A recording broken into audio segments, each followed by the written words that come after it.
Hi and welcome to the 15th edition of Hindustan Times Leadership Summit.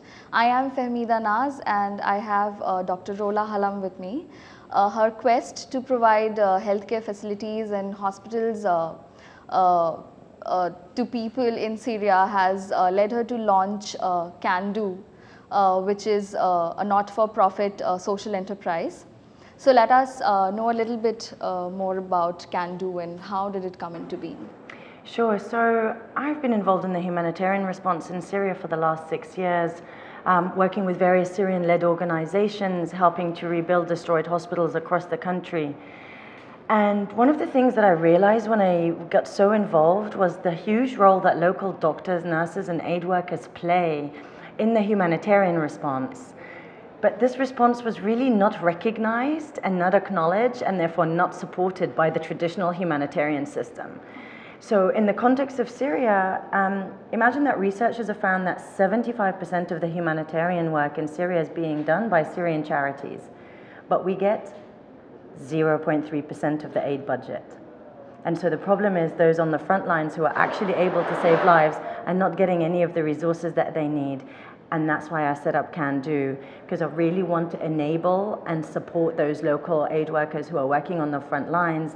And so we've set up a crowdfunding website. So we work with assessed and vetted local humanitarian organizations and connect them to the world, to you in India and everywhere else around the world. So you get to know about them, you know that they're trusted and they've been assessed and vetted, and they will tell you about their healthcare needs, and then hopefully get people-to-people aid so that you can support their aid efforts and help them to deliver healthcare so that we can all save many more lives. Rola, how is it like being a doctor or an aid giver in a war-torn country like Syria? Good question. I think that even though in war you really see the worst of humanity, you also really see some of the best.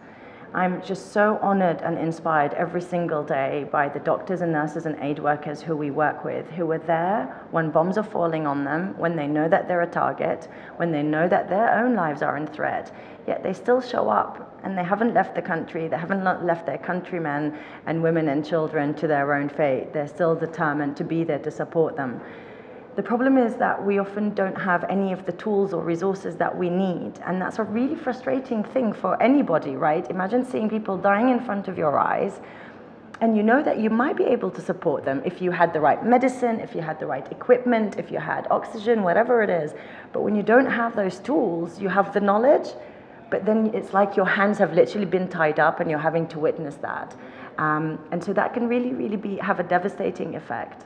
So how do you take leadership on various projects in a situation like that? I mean, you said, hospitals are specially targeted and destroyed. So how do you fight back? Yeah, I mean, I think that there's the biggest fight, or the bigger fight on the big platform, which is that the Geneva Conventions that are meant to uphold and protect medical neutrality. That is a job for the international community. That is the job of the United Nations, and that is the job of world leaders, right? Because those laws, those international humanitarian laws, are there for our collective protection. And if they break for one, they break for all. So actually, at that level, that's everybody's job, right? Whether it's the media, in whichever profession you are in whichever country, because these are for our collective protection. So what I try to personally do is highlight these war crimes and crimes against humanity that are going on. And I work with various organizations collaboratively, like the Physicians for Human Rights, who are documenting detailed data on these abuses of targeting of healthcare. So that's one element of it, which is the sort of advocacy side. And then on the other side, there's something just practical that needs to be done, which is when you destroy a hospital, you need to rebuild. Because when you're in a war zone, you need healthcare even more than in the ordinary circumstance, because people are getting injured, as well as needing the normal standard healthcare facilities, right? People are still giving birth, people still have appendicitis and a throat infection, so you still need to provide that. So that's why I really deeply admire the frontline workers and why we're really trying to support them at CanDo, because they are there to try and do that. And so what we're trying to do is support them by providing them with the resources that they need, which are financial. But what we also do is we have a capacity building program, because we really want them to become independent and thriving organizations.